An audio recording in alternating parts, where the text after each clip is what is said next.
Isang mapagpalang araw mga kasandigan. Ito na naman po ang programa pinakahihintayan, Men and Uniform at Your Service. At alam niyo po naman na talaga po naman patuloy ang pagsusumikap ng ating mga kasandaluhan para mabigyan ng kapayapaan ang ating bansang Pilipinas. At ngayon po, mapalad po tayo ngayong araw sapagkat makakapiling po natin si Lieutenant Jason Sankil. At talaga po namang isa sa ating pong napakasipag ng CMO ng Calabarzon. Ayan po at Sir, nais muna natin batiin muna natin ang ating mga bossing sa Calabarzon. Yes, Sir Nelson. Maraming salamat po. Bago po ang lahat, nais ko pong batiin yung aming Commander ng 2nd Infantry Division, Philippine Army, other than Major General Ramon P. Zagala, Philippine Army, and also Brigadier General Ernest John C. Adloc, Philippine Army, Commander 202nd Infantry Brigade, Philippine Army. At po yung ating Task Force Commander, na very supportive, Colonel Alexander M. Arbolado, Infantry, Master National Security and Administration, Philippine Army. And of course, our CMO Regiment Commander, Brigadier General Marces T. Gayat, Philippine Army. And siyempre, ang represent ko po na snappy commander namin ng 2 CMO Battalion, no other than Lieutenant Colonel Joffrey G. Braganza, Infantry General Staff Corps, Philippine Army. At sa lahat po ng ating Chief of Staff, General Staff, and Section Staff Officers, at ang ating mga personnel ng Philippine Army. At sa lahat po, magandang tanghali po sa ating lahat. Ayan, magandang araw din po, Sir. At talaga po ng mga nais ko rin batiin ang ating mga kaibigan dyan na gaya ni Lieutenant Colonel Bruce Tocong. Ayan, Yes, at saka si Yes, Lieutenant Colonel Asido. Yes, ayan, po. bagaman sila sa Cebu ngayon. At saka si Lieutenant Colonel Noel Wamil. Ayan po, yung ating mga kaibigan po dyan. Sir, kumusta po ngayon ang ating tanggapan ng CMO? Ano po ba itong CMO? Yes, sir. Actually, sir, bigyan ko po kayo ng background regarding po sa ating mga Philippine Army. Ang ating Armed Forces of the Philippines, sir, has a specialty or occupational specialty. Nandito po yung mga infantry, armor, intelligence, artillery, and others. And kasama po dito ngayon si CMO, si Civil Military Operations. And then meron din tayong mga tasks. Tinatawag natin mga technical administrative service, including doctors, lawyers, dentists, nurses, chaplains, and professors who provide essential professional support, technical expertise, and administrative services to the Armed Forces of the Philippines, Armed Forces of the Philippines to enhance combat readiness. Ito pong ating CMO conducts non-traditional role during peace, community organizing, coordination, collaboration, engaging the media like this, sir. Information dissemination through SOCMED or the social media, tree planting, unity walk, medcap, bloodletting, and other or etc. Na pwede rin po kami sa aming, siyempre, ang aming mandato to protect the people and securing the land. Yes, sir. So, bukod po dito, sir, ano po yung ginagawa ngayon ng inyong sa ilalim ng inyong tanggapan? Yes, sir. Actually, sir, meron tayo ngayong mga efforts like ito pong ating upcoming tree growing activity and other medcap activity and our upcoming 129th year anniversary ng Philippine Army. Magkakaroon po tayo ng simultaneously Army Cares. At yung mga nakaraan po nating mga accomplishments, sir, meron po tayong mga humanitarian assistance like humanitarian assistance during disaster response. Meron po tayong deployment ng mga troops. And then meron tayong medcap, dencap, clean-up drive, bloodletting, feeding program, tree planting, distribution of relief goods. And also, ito po yung ating Community Information Awareness and Approach Program. Ito po yung ating effort para ma-aware po natin yung ating mga youth, students, na ma-aware po sila kung paano po mamili ng mga tamang organization na kanilang sasalihan. Yes, sir. At talaga po ng mga kamakailan lang at talagang ang ating mga kabataan ay tila na naliligaw ng landas. Ang iba Gaya nga po na nangyari nung encounter ng nakarang January 2, January 1st, Opo. na talaga po ng mga ang ating mga kabataang batang-bata pa ay hindi nila akalain na ganun at ang kabila nun, yung sakit na nararamdaman ng mga magulang dahil umaasa sila na ang kanilang mga anak ay nasa sa maayos na paaralan, subalit sila nakarating sa kabundukan. Sir, ano yung ating ikang pwede na maidagdag dito na awareness pa? Opo, opo. Oo nga po, no. So, ang ating Armed Forces of the Philippines po, ang ating army ay talagang yung aming condolences, yung aming pinapaabot sa mga nangyayaring ganyan sa mga pamilya ng kabataan. Tayo po ay naaawa. Subalit, ito po ang ating effort ngayon, like I said, ito pong ating Community Information and Approach Program, Awareness and Approach Program. Katuwang din po natin dito yung ating counterparts na PNP, andito rin po yung ating mga local government units, and also yung ating mga barangay local chief executives. Katuwang din po natin dito. And also, yung ating mga former rebel, na base po sa kanila, sila po yung nag-reveal, sila po yung nagbigay ng pahayag, yung pong ating mga voluntarily surrendered na FRs, na talagang yung pag-conduct sa kanila ng mga recruitment ng mga makakaliwang grupo ay talagang patuloy siya, sir. So, ito nga pong effort natin na ito, nakasalukuyan yung Community Information and Approach Program. Dito po, binibigay po natin yung mga kaalaman para po makapili sila, ma-aware yung ating mga kabataan. Not only the kabataan, sir, base rin po sa ating former rebel, pati rin po sa hanay ng mga manggagawa. So, dito po, binibigyan natin sila ng mga tamang impormasyon na ang nagkakandak rin po ng yung ating subject matter expert, itong ating mga former rebel, sila po ay nagpapahayag kung paano po yung ginagawang binibigay na maling impormasyon sa kanila, paghikayat sa kanila. So that ma-aware na sila. And then, bilang isang kabataan, ano ba talaga yung papel nila dito sa mundo? Ano ba yung dapat nilang maitulong dito sa mundo? Ano ba yung dapat nilang pagsikapan para masuklian yung pagsisikap ng kanilang mga magulang? Ang ating po bang tanggapan ay bumababa sa mga universidad para po mag-gather ng ganitong mga klase ng information dissemination? Yes, sir. Actually, sa buong Pilipinas po na nakadeploy yung ating Philippine Army, yung ating CMO, umaantabay po sila sa mga ganyang programa. Katuwang din po natin dito yung ating sa education po natin. Syempre, sa pahintulot din po nila.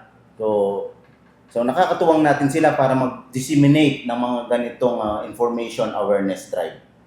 So, nakakalungkot talaga, mga kasandigan, mga kabataan. Ang nanay po, magulang, walang ninais, kundi mapag-aral ng ayos, mabigyan tayo ng magandang kinabukasan.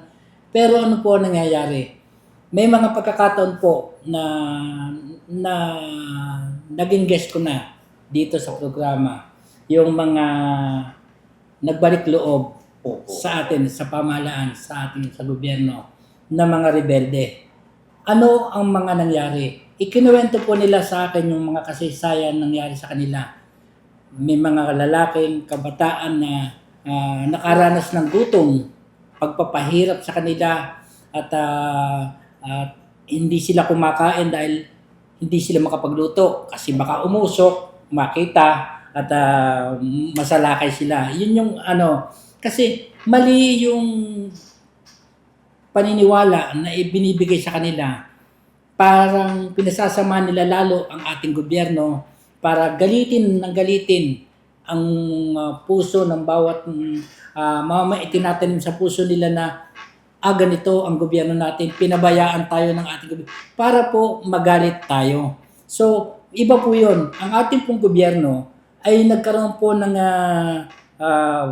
batas at para po binigyan kayo ng mga magagandang programa para magbalik loob sa ating pamahalaan. Ano po yung mga sinapit ng ating mga kabataang umakyat sa kabundukan? Andyan po yung mismo ang mga leader ng CPP, NPA ang gumagahasa sa mga miyembro nila. Yan po yung patotoo sa akin na mga na-interview ko na. Gaya po sa Nakar, napuntahan ko na rin po yan. At tumutulo talaga yung luha nila. Wala silang magawa. Anytime gamitin po ng mga CPP, NPA yung kanilang katawan. Hindi po nila maitanggi yun. Walang ligawan dun eh. Walang basta tatawagin ka, punta ka. Ganun po kahirap ang sinasapit ngayon ng ating mga kababayan. Nakakapagtaka nga ako dahil yung isang party list dyan na pinipilit na nangungumbisi para sa mga kabataan. Sana po sa susunod, huwag nyo na ibuto yung mga ganitong klase ng party list. Talaga po namang, sila po yung sila po yung nagiging pasaway. Sila po yung nagiging sakit ng ulo. Sir, paano po natin gaya po ng mga ganon, ano po yung mga programa na mai-share natin sa ating mga rebels na naririyan pa po at gustong magbalik sa ating sa gobyerno? Ano po yung mga programang ito? Po. Gaya nga po nang nasabi niyo, Sir Nelson, Sir, yung pong nag-reveal sa inyo o nagpatunay, nagsalaysay sa inyo ng mga former rebel, ganon din po ang mungkahi nila sa amin. Sa ngayon po, masaya po sila na namumuhay kasama yung kanilang mahal sa buhay, nagbalik loob sa ating pamahalaan. Dahil ang tunay na pamahalaan, ang tunay na gobyerno, itong ating pamahalaan na ito, binigyan sila ng mga programa like livelihood programs, binigyan ng mga libreng trainings, at nakapag-umpisa, nakapagsimula kasama ang kanilang mahal sa buhay. Ayun po ang kanilang sitwasyon ngayon. So, tayo pong mga kapwa ko Pilipino, lalong-lalo na po yung mga naligaw ng landas. Dala-dala lang yung yero para gawin yung kanyang barong-barong na walang awang pinagpapatay ng mga membro na CPP, NPA na yan. Doon po yan nangyari. Kauna-unahang mangyan po yan na talaga po namang hindi nabigyan ng pagkakataon na makalaban. Yun, pinagaling. Pero anong ginagawa niyo sa ating mga kasundaluhan? Walang awang pinapatay ninyo kapag po kayo ang nakakahuli. So, may oras pa naman. May pagkakataon pa. At panawagan po lagi natin sa ating mga kabataan na huwag palilin lang. Andyan lang po yan Kasama natin sa lipunan Andyan po sa mga universidad. Nagtataka lang po ako. Parang kulang na kulang tayo sa information dissemination sa ating mga paaralan, sa ating mga eskwelahan. Siguro dapat isama to sa sa subject yung mga ganitong klase na nakakaawa po ang mga magulang. Umaasa kami na ang mga magulang nasa sa magandang katayuan kayo. Pero yung kanyang anak galing school yun, nagpa-interview sa akin na hindi na nakita hanggang ngayon. Nakakalungkot po. So bukod pa doon, sir, ano po yung mga ginagawa po ng ating tanggapan ng CMO? Opo. Maliban po dyan sa ating mga humanitarian assistance at saka pagsuporta sa mga proyekto o programa ng ating pamahalaan, ang ating pong civil military operations, kami rin po ay nagtataguyod sa ating mga former rebels na makapagbagong buhay. Tinutuloy po natin sila sa mga proyekto ng ating pamahalaan tulad ng livelihood, pagkakaroon ng permanenteng trabaho at tiyak na makakatulong sa kanilang mga pamilya. Yan po, sir. And then, base rin po sa ating mga former rebels, sir, gaya nga rin po ng sinabi nyo, itong mga nagre-recruit na ito sa mga hanay ng mga kabataan o estudyante, ang ating pong mga kasundaluhan ay nandito. Bukas po yung ating tanggapan. Lumapit lang po kayo. Handa po o willing po to gabayan kayo, itulay kayo sa tamang pamahalaan natin. Yun po ang ating civil military operations. So, talaga po namang hindi tumitigil ang ating gobyerno ng mga programang ibinibigay, ipinagkakaloob sa inyo para kayo magbalik loob sa andyan pa nga po yung bawat armas nyo may katapat na halaga na ipagkakaloob sa inyo. Kaya naman po nananawagan ang ating mga hindi lang po kasundaluhan, mamamayang Pilipino na hindi po para sa kasundaluhan, mamamayang Pilipino na yung lalo na yung mga naririyan pa sa kabundukan, magbalik loob na po kayo. Mas masarap po yung lalo na ngayon, sir, magba-Valentine, Opo. pagmamahalan, ayan po yung ano. Sir, may dumadating ba yung time na isang membro ng CPP-NPA na nagbalik sa loob sa ating gobyerno na naging army? Meron po. Meron po, sir. Opo. Dahil yung mga requirements, kung pasok po siya dun sa edad, talagang qualified po siya. And then meron din po tayong tinatawag na special enlistment, yung may mga skills. Talaga pong ang ating kasundaluhan ng ating gobyerno ay tumutulong sa mga ganyang bagay. Meron pong quota para sa ganyan. At idagdag ko na rin po, dahil na tanong nyo rin po, yung pong mga ibang former rebels natin na kasalukuyan nating kaantabay, nakapagbalik loob na sa gobyerno at kasama yung kanilang mahal sa buhay, sila rin po ay nakasama na o napabilang sa ating tinatawag na CAFGU. Yung ating KA, mga CAFGU, auxiliary, civilian auxiliary, yan po. Meron din po silang monthly na nare-receive ng mga allowance, mga yan po. So talagang ang ating gobyerno at pamahalaan, puspusan po yung talagang pagtulong dito po sa ating mga kapatid na naligaw ng landas. Totoo po yan at abangan nyo sa mga susunod na programa ko. Ngayong nalalapit na naman ang anibersaryo ng PNPA, gaano kahanda ang ating military ngayon, sir? Ang ating naman pong military simulat sa pool naman po ay lagi naman pong nakahanda, alerto sa tawag ng tungkulin. Paano naman, sir, ang isang Lieutenant Sangkil ngayong magdiriwang ng araw ng mga puso? Paano mo mahahati yung oras sa pamilya at sa tungkulin? Isang tanong na yun, sir, para po sa akin. Kasi ang aking buhay ay Panginoon, pamilya, trabaho. Binabalansi ko po yan, sir. So, siyempre po, pag magandang relasyon natin sa Panginoon, magandang relasyon natin sa pamilya, susunod po ang magandang resulta ng ating trabaho. Kasi ang karaniwan po nangyayari, sir, napakahirap po sa sitwasyon ng ating mga kasundaluhan, lalo na itong mga to, Opo. na nag-training, dumasa, napakahirap na pagsubok, hindi makauwi sa pamilya. May time ang ating mga kasundaluhan na hindi po nakakaranas na makasama sa anibersaryo ng kanilang kasal. Halimbawa, sa birthday, gaano kasakit na ikaw ay nasa sa kabundukan, nakipagbakbakan ka sa mga NPA, birthday ng anak mo, nasa ospital ang anak mo, nasa ospital ang asawa mo, yan po ang isa sa masakit. Kaya sana naman po sa ating mga kababayan, sa buong Calabarzon, sa buong bansa, ay mahalin po natin, bigyan parangal po natin ang mga nagbabantay ng buhay at ari-arian ng mamamayang Pilipino, ang ating kasundaluhan. At yan po naman talaga ang nagiging, bakit ba maunlad ngayon ang bansang Pilipinas? Bakit ba ang dami naglalagak sa Pilipinas ng kanilang mga negosyo?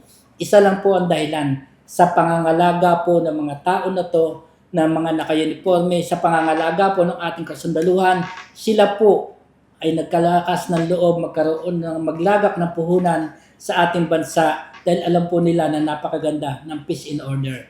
Iyan po ang isa. Sir, mensahe po natin sa ating mga kababayan. Opo. Bago ko po i-deliver yung aming mensahe, ang aming impilan po ay nagpapasalamat, sir, sa kagaya ninyo, Sir Nelson, sir, sa TV6. Dahil pinapahalagahan nyo po, ina-appreciate nyo po yung aming, di man po sa akin nanggaling o sa mga kasama ko, sa inyo po mismo nanggaling na appreciate nyo kung ano po ang naiaambag o ginagawang sakripisyo ng ating mga kasundaluhan, ng ating Armed Forces of the Philippines.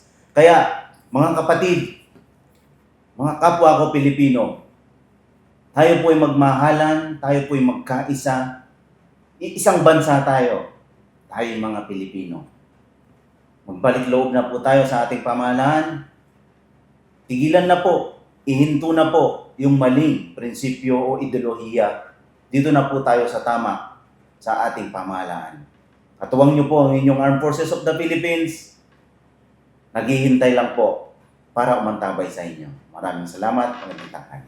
Maraming salamat, sir, sa oras na pinagkaloob mo sa programang Men in Uniform at Your Service. Talaga pong ginawa ko yung programang ito para ilapit ang ating kasundaluhan sa mamamayan. Huwag po kayong matakot sa ating kasundaluhan. Sila po yung tunay na kaibigan. Sila po yung tunay na unang-una nating tatakbuhan at tutulong sa ating mga pangangailangan paglalo na po sa ibang aspeto po. Kaya hindi po ninyo kinakailangan iwasan ang ating mga kasundaluhan. At abangan nyo po sa susunod kong programa ang pag-interview sa isang nagbalik loob. Opo. At siguro naririnig nyo si Ma'am Sabado. Opo. Makakarating po yan dito sa ating programa. At para po, bakit ko po gagawin yun? Para po mas mapalawak ang intindi ng ating mga kabataan, malaman nila kung gaano kahirap ang sakripisyo na ginagawa sa maling paniniwala nila.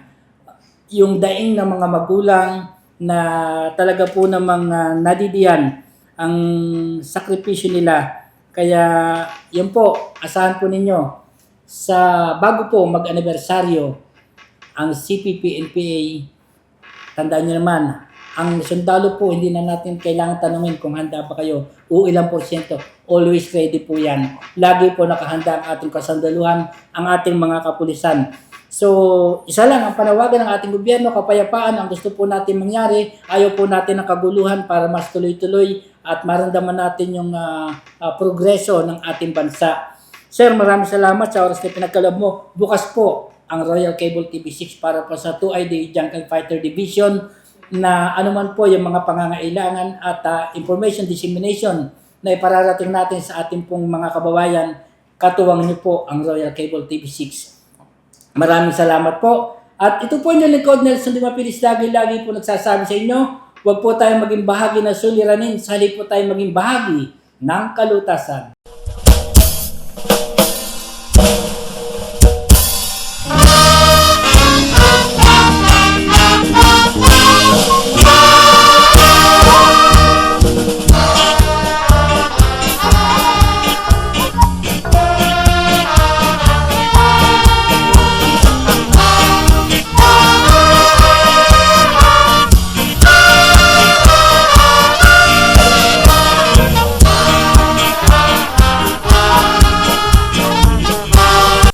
Ang programang ito ay hatid sa inyo ng Royal Cable, Bridging Communities and Connecting Businesses, Motor Central, Kaibigan Community, Royal Star, ang appliance store ng bayan, at Rabam Laguna Corporation. Moving up towards greater heights. Ride with us, Kaibigan, and join our Motor Central Kaibigan community. Para ma-enjoy nyo ang mga benefits tulad ng pagkakataon na maibahagi o mai-flex ang inyong riding experience at manalo ng special gifts. Express your opinion and idea sa kapwa kaibigan member. Special promotion tulad ng raffle draw and referral program na pwede kang makakuha ng incentives. At makadalo sa mga exclusive events na para lang sa mga kaibigan community members. Kaya ano pang hinihintay mo? Join us and be a Motor Central Kaibigan community member.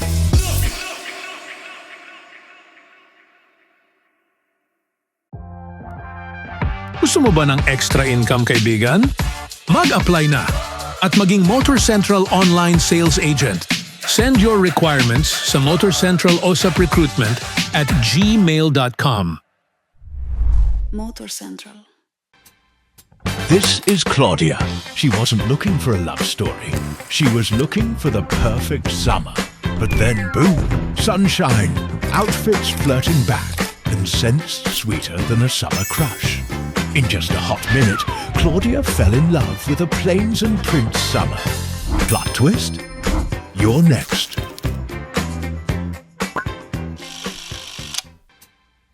This is Claudia.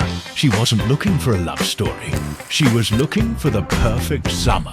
But then, boom, sunshine, outfits flirting back, and scents sweeter than a summer crush. In just a hot minute, Claudia... Gusto mo bang magkaroon ng extra income? Yung bawat refer mo at release, may marireceive ka? At pwede kang kumita ng up to 6,000 pesos monthly. For every successful referral mo, may marireceive kang incentive kay Motor Central. Oh, di ba? Extra income na agad, kaibigan. Kaya ano pang hinihintay mo? Let's go! Mag-apply na sa pinakamalapit na branch namin sa inyong lugar at maging accredited sales partner ni Motor Central. Dahil si Motor Central, kaibigan mo sa pag-angat sa buhay.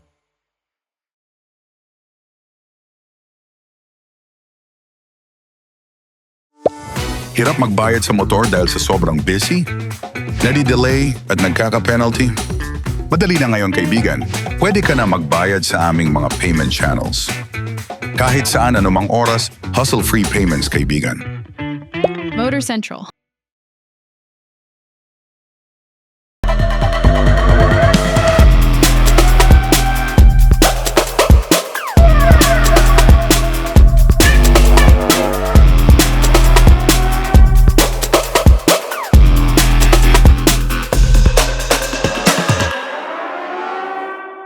Paano nga ba gamitin ang torque wrench at cam chain sprocket holder?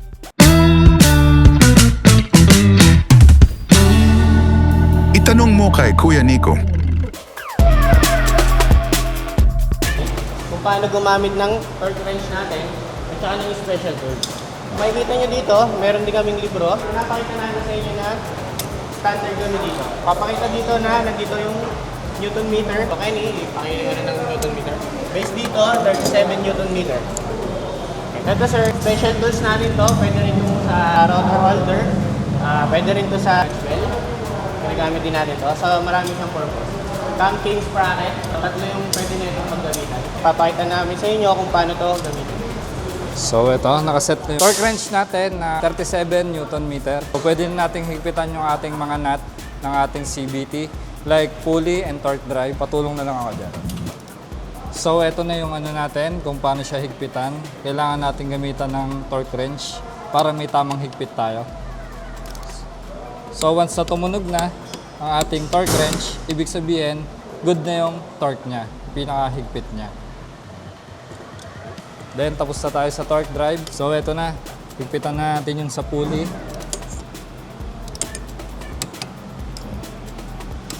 So tumunog na ulit yung ating torque wrench. So tama na rin yung kanyang higpit o yung torque niya.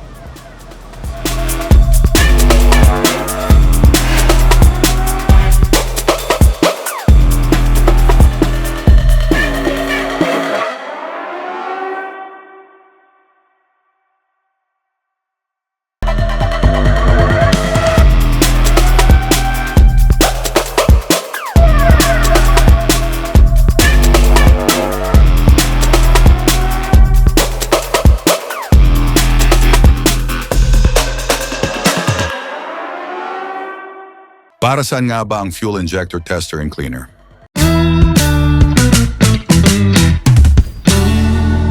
Itanong mo kay Kuya Nico. Bali, ginagamit siya para mas maganda yung flow ng ating gasolina sa ating makina. Kaya siya nililinis, nire-required din siya every 12,000 km.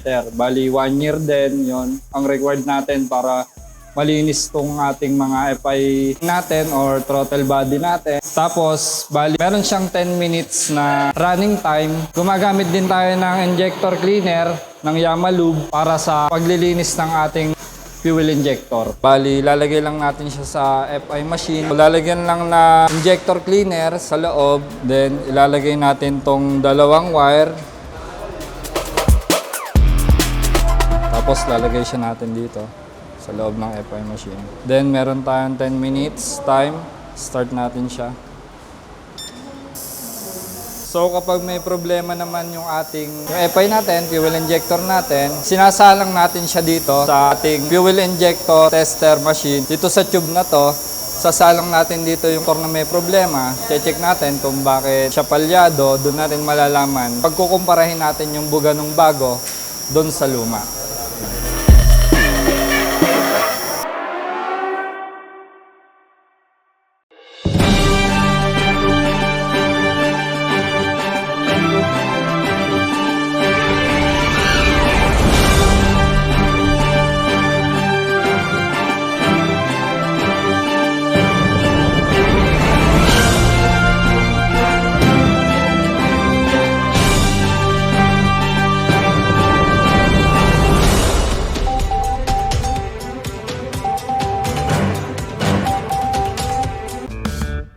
Ito si Tita Prima, business-minded at isang True Blue certified #Plantita. As a single mom, sa hamon ng buhay siya ay laging lumalaban. Successful naman siya, parang success niya sa pagpapatubo ng mga halaman. Nakakita siya ng sasakyan mula sa Bajaj Philippines nang magkapandemya.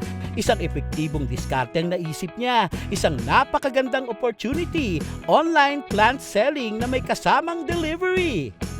Kaya from #Plantita, ngayon siya'y #negosyanteng kumikita. Just like how plants need sunlight, alam mo, dapat nagsashine din tayo ng light to everyone. Let's give them joy. Let's sell them plants. Pero you know, to be able to deliver all my products sa mga buyers ng mga plantitas, I needed an effective solution sa mga challenges sa akin sa deliveries noon. And I found that solution in Bajaj Maxima Cargo. Sobrang eto talagang effective na hauling vehicle for my business. Bakit effective? Kasi naloload niya lahat ng mga tinda ko. And even my tall plants, na isasakay niya lahat with no problem at all. Ang galing, di ba?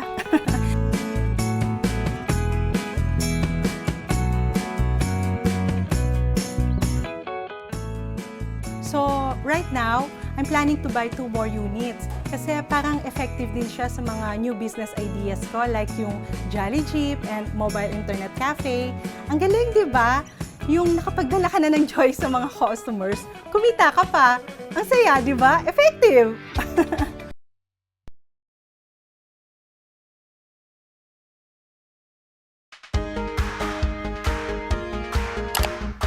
Mapapalitan pa ba ang mga sira-sirang pera? Nginat-ngat nung aso yung pera.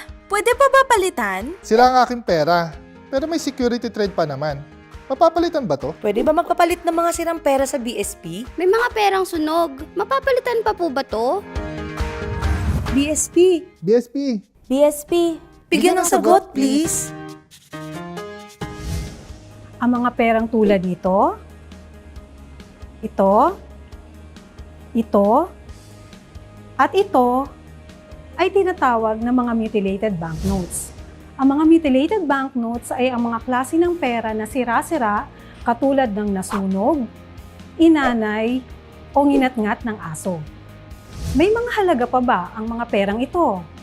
Alinsunod sa Bangko Sentral ng Pilipinas o BSP Circular No. 829, Series of 2014, may 3 pamantayan o requirements ang Bangko Sentral upang ang mga sirang pera ay mapalitan. Ito ay ang 3 S: size, signature, at security thread. Simulan natin sa size. Ang size ay kailangang may natirang 60% o 60% ng nasirang pera. Pangalawa, signature. Ang signature ay kailangang may natirang alinmang portion o parte ng signature ng BSP Governor o ng President ng Pilipinas. At pangatlo ay ang security thread na kailangang nakikita sa sirang pera. Ano ba ang dapat gawin sa mga perang ito? Ito ay dapat dalhin sa pinakamalapit na otorisadong bangko at ang mga bangko ay dadalhin sa BSP upang masuri kung ito ay may halaga pa. Ang BSP ay magbibigay ng opisyal na resulta sa mga bangko matapos ang pagsusuri. Ang mga sira-sirang pera na may halaga pa ay idedeposito ng BSP sa account ng bangko upang ang kaukulang halaga ng pera ay maibalik sa kanilang kliyente. Ang mga pera namang hindi pumasa sa requirement o pamantayan at wala ng halaga ay ipagbibigay alam ng bangko sa kanilang kliyente batay sa resulta na inilabas ng BSP. Ang ating pera ay yaman ng ating bansa, kaya dapat natin itong ingatan.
Ang programang ito ay hatid sa inyo ng Royal Cable, Bridging Communities and Connecting Businesses, Motor Central, Kaibigan Community, Royal Star, ang appliance store ng bayan, at Rabam Laguna Corporation. Moving up towards greater heights. Ride with us, Kaibigan, and join our Motor Central Kaibigan community. Para ma-enjoy nyo ang mga benefits tulad ng pagkakataon na maibahagi o mai-flex ang inyong riding experience at manalo ng special gifts. Express your opinion and idea sa kapwa kaibigan member. Special promotion tulad ng raffle draw and referral program na pwede kang makakuha ng incentives.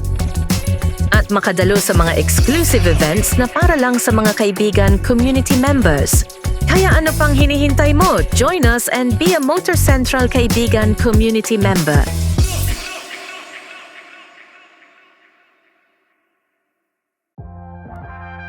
Gusto mo ba ng extra income, kaibigan? Mag-apply na at maging Motor Central online sales agent. Send your requirements sa Motor Central OSAP Recruitment at gmail.com. Motor Central. Gusto mo bang magkaroon ng extra income? Yung bawat refer mo at release, may marireceive ka? At pwede kang kumita ng up to 6,000 pesos monthly. For every successful referral mo, may marireceive kang incentive kay Motor Central. Wow! Diba? Extra income na agad, kaibigan. Kaya ano pang hinihintay mo? Let's go! Mag-apply na sa pinakamalapit na branch namin sa inyong lugar at maging accredited sales partner ni Motor Central.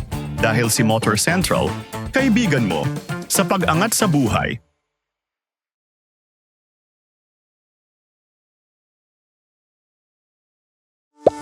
Hirap magbayad sa motor dahil sa sobrang busy? Nadi-delay at nagkaka-penalty? Madali na ngayon, kaibigan. Pwede ka na magbayad sa aming mga payment channels. Kahit saan anumang oras, hustle-free payments, kaibigan. Motor Central.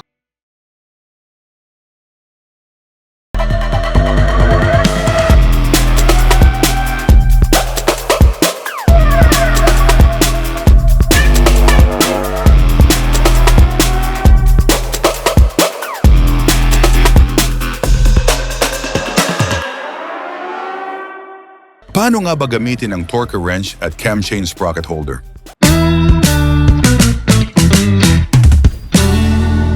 Itanong mo kay Kuya Nico.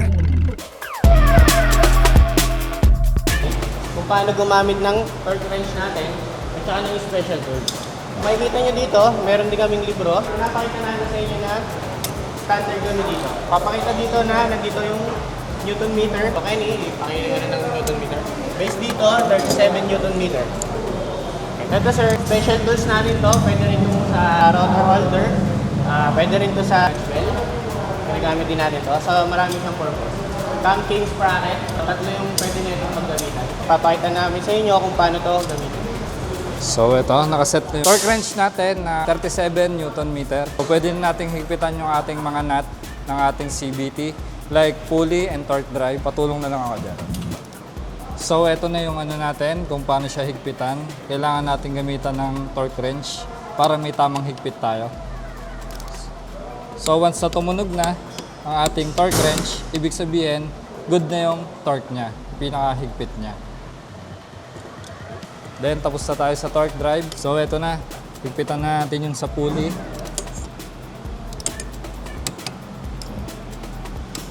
So, tumunog na ulit yung ating torque wrench. So, tama na rin yung kanyang higpit o yung torque niya.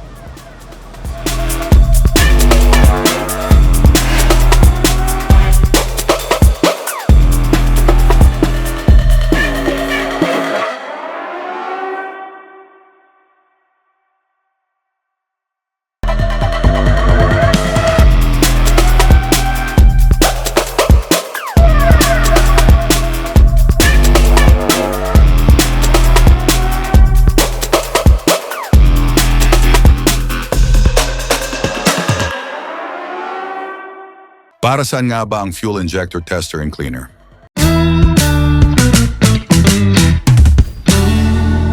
Itanong mo kay Kuya Nico.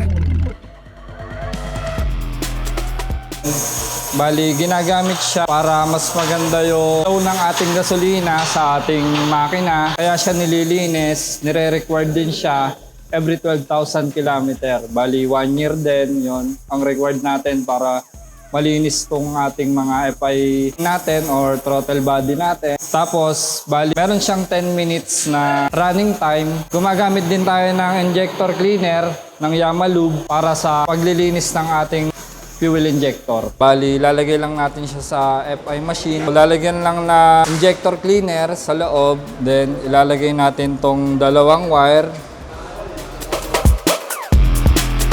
Tapos, lalagay siya natin dito sa loob ng FI machine. Then, meron tayong 10 minutes time. Start natin siya. So, kapag may problema naman yung FI natin, fuel injector natin, sinasalang natin siya dito sa ating fuel injector tester machine. Dito sa tube na to, sasalang natin dito yung na may problema. Check natin kung bakit siya palyado, doon natin malalaman. Pagkukumparahin natin yung buga ng bago doon sa luma.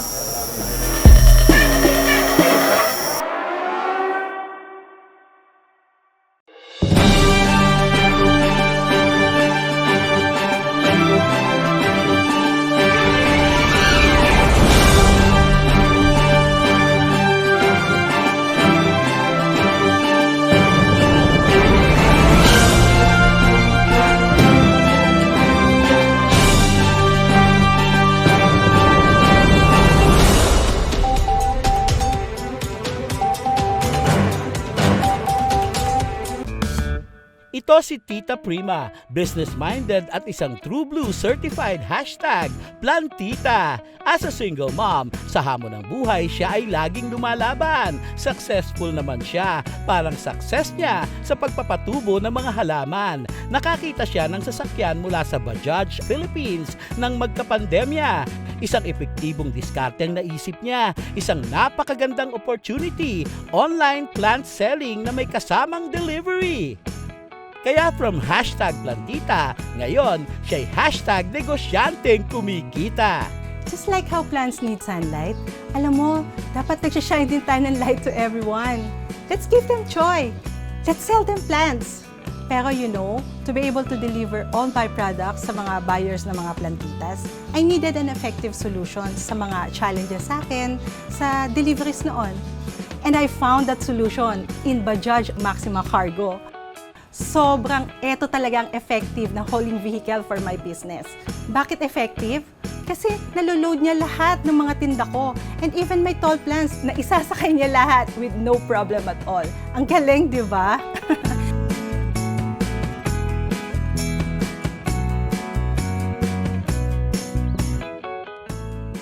So, right now, I'm planning to buy 2 more units kasi parang effective din siya sa mga new business ideas ko like yung Jolly Jeep and mobile internet cafe. Ang galing, di ba? Yung nakapagdala ka na ng joy sa mga customers, kumita ka pa. Ang saya, di ba? Effective!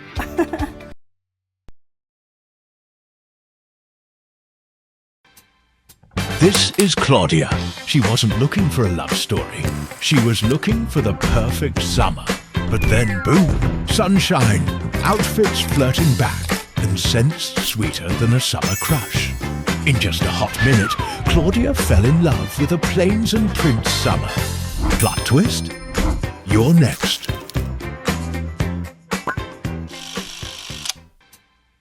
This is Claudia. She wasn't looking for a love story. She was looking for the perfect summer.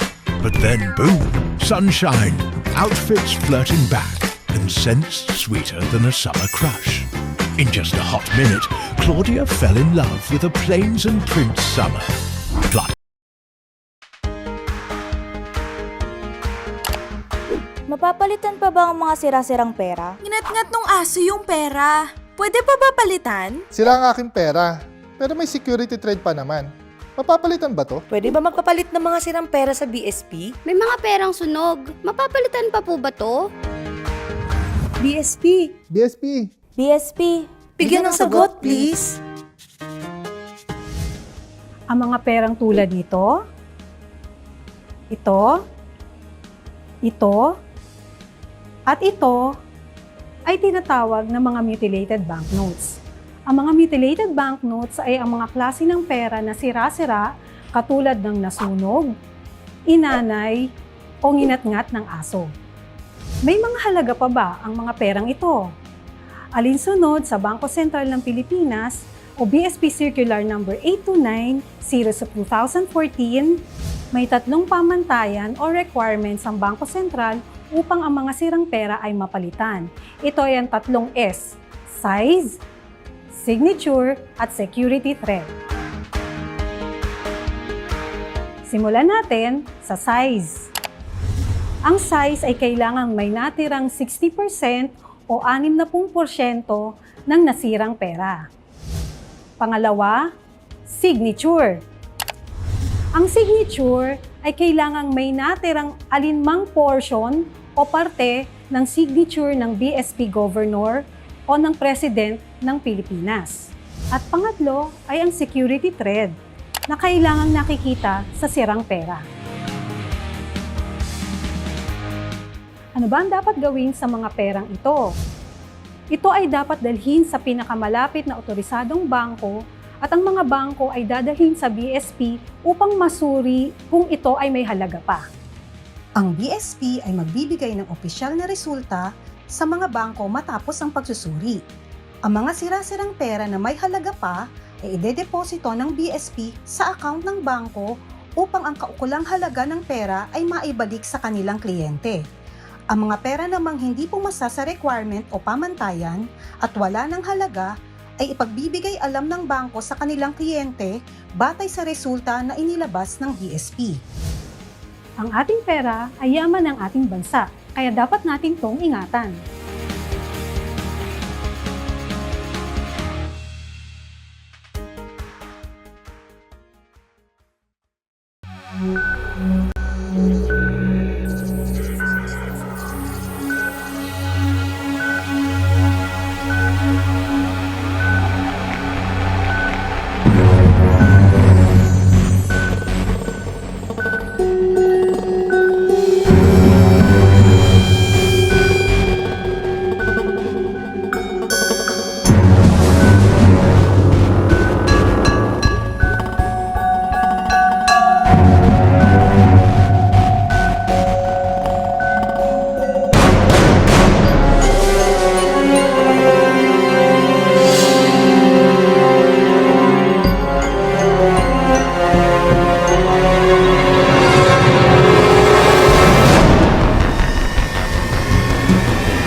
Paano nga ba gamitin ang torque wrench at cam chain sprocket holder?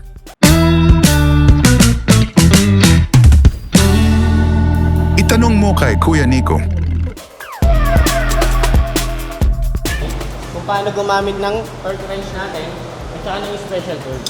Makikita nyo dito, meron din kaming libro. Napakita natin sa inyo na standard gano'n dito. Papakita dito na nandito yung Newton meter. Okay, ipakita nyo rin ng Newton meter. Base dito, 37 Newton meter. Ito sir, special tools natin to. Pwede rin ito sa router holder. Pwede rin ito sa well. Ginagamit din natin to. So marami siyang purpose. Cam chain sprocket. Tatlo yung pwede nyo itong maggamitan. Papakita namin sa inyo kung paano to gamitin.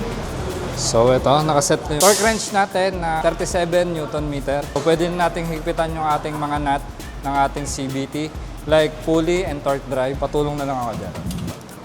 So ito na yung ano natin kung paano siya higpitan. Kailangan natin gamitan ng torque wrench para may tamang higpit tayo. So once na tumunog na ang ating torque wrench, ibig sabihin good na yung torque niya, pinaka-higpit niya. Then, tapos na tayo sa torque drive. So, ito na. Higpitan natin yung sa pulley.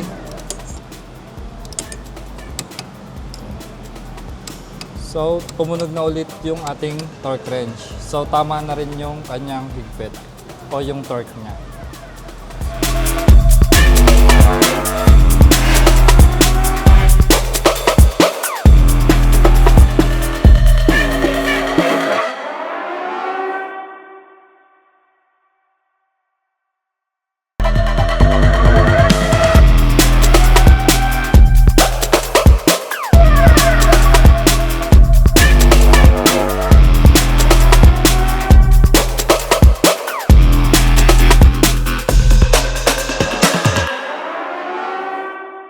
Para saan nga ba ang fuel injector tester and cleaner?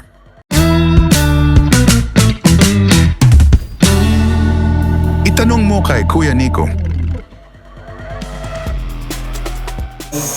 Bali, ginagamit siya para mas maganda yung flow ng ating gasolina sa ating makina. Kaya siya nililinis, nire-required din siya every 12,000 kilometer. Bali, 1 year din yon ang required natin para malinis tong ating mga FI natin or throttle body natin. Tapos, bali, meron siyang 10 minutes na running time. Gumagamit din tayo ng injector cleaner ng Yamalube para sa paglilinis ng ating fuel injector. Bali, lalagay lang natin siya sa FI machine. Lalagyan lang na injector cleaner sa loob. Then, ilalagay natin tong dalawang wire. Tapos, lalagay siya natin dito sa loob ng FI machine. Then, meron tayong 10 minutes time. Start natin siya. So, kapag may problema naman yung FI natin, fuel injector natin, sinasalang natin siya dito sa ating fuel injector tester machine. Dito sa tube na to, sasalang natin dito yung motor na may problema. Check natin kung bakit siya palyado. Doon natin malalaman. Pagkukumparahin natin yung buga ng bago doon sa luma.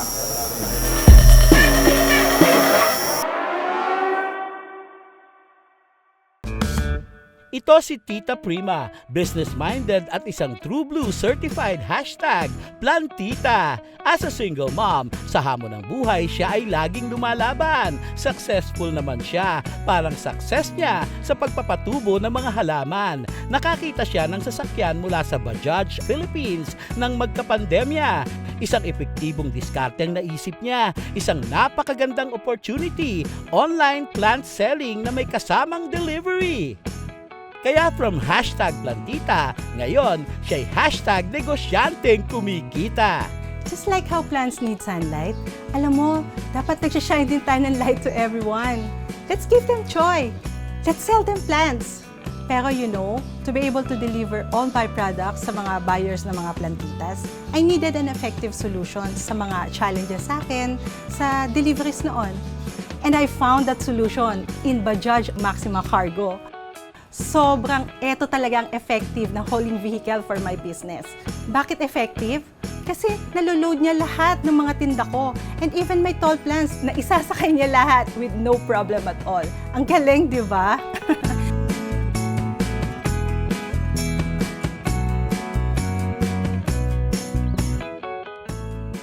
So, right now, I'm planning to buy 2 more units. Kasi parang effective din siya sa mga new business ideas ko like yung Jolly Jeep and mobile internet cafe. Ang galing, di ba? Yung nakapagdala ka na ng joy sa mga customers, kumita ka pa. Ang saya, di ba? Effective!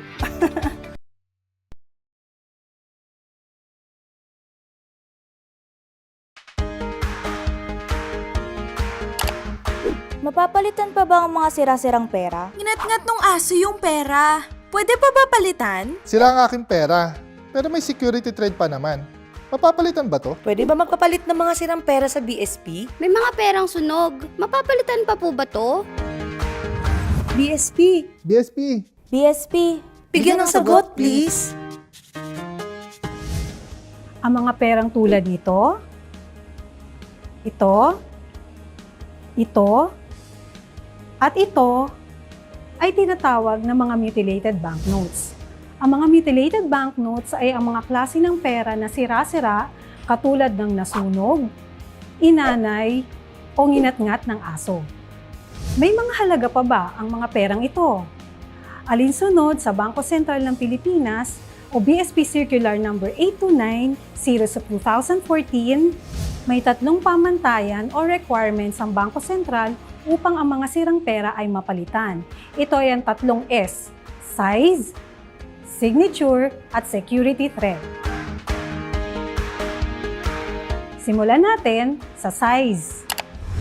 Ang size ay kailangang may natirang 60% o 60% ng nasirang pera. Pangalawa, signature.